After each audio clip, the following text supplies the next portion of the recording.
La capsule touristique, une présentation de Tourisme Abitibi-Témiscamingue et RNC Média.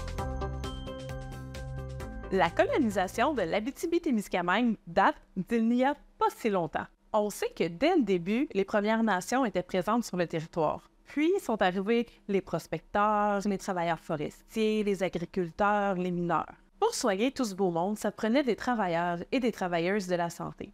Et c'est là qu'entrent en scène les infirmières de colonie. Pour en connaître un peu plus sur ces super-héroïnes de l'ancien temps, on découvre le dispensaire de la garde à la Corne. Bonjour Geneviève, merci de nous recevoir au dispensaire de la garde. Bonjour, ça me fait très plaisir. Geneviève, j'aimerais savoir d'abord, c'est quoi un dispensaire? Un dispensaire, c'était à la période de colonisation, un mini-hôpital, si on veut.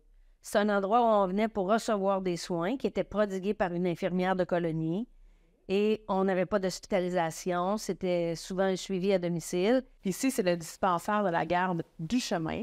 Oui. Le truc du chemin. Oui. Est-ce que tu peux me parler un petit peu plus de son histoire? C'est une super héroïne, ça je le sais. Mais pourquoi? Oui. En fait, l'histoire de garde du chemin, c'est l'histoire de 150 infirmières de colonie partout au Québec. Et cette histoire-là, c'est l'histoire de femmes qui avaient un pouvoir et une collaboration avec les gens, avec le public, qui faisait en sorte qu'elle donnait des soins et était considérée comme le médecin de la place. Il faut savoir qu'elle était disponible 7 jours par semaine, 24 heures sur 24, 365 jours par année. Faisait des accouchements. Garde du chemin a fait près de 3000 accouchements. Donnait des soins de santé de base, faisait des opérations, faisait mineurs, bien entendu, faisait beaucoup de prévention, se déplaçait dans les chantiers, dans les moulins, à la mine même.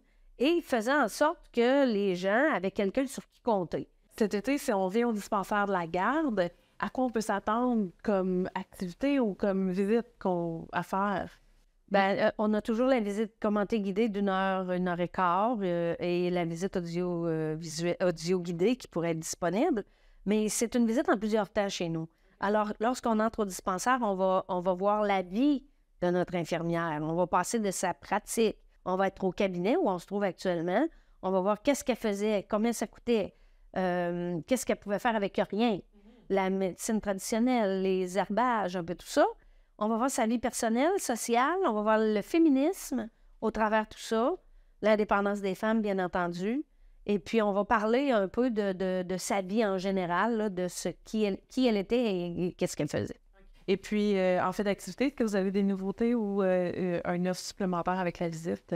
On a des activités estivales là, qu'on peut voir par la consultation de notre page Facebook, notre site Internet. Mais entre autres, on a des cinémas extérieurs, des ateliers. On a un paquet d'offres pour les gens de la place, mais les gens d'ailleurs aussi. La location de vélo. Location de vélo, location de tout ce qui s'appelle avec des roues. Puis on aura un mini-pot à la mi-juillet qui va être en opération pour être en mesure de garder les gens plus longtemps à la Corne. Et merci beaucoup, Geneviève, pour tous ces renseignements. Ça me fait plaisir. Bon été, tout le monde. Bien souvent, on connaît les grandes lignes de notre histoire, mais c'est important d'aller creuser un peu plus pour comprendre les anciennes réalités.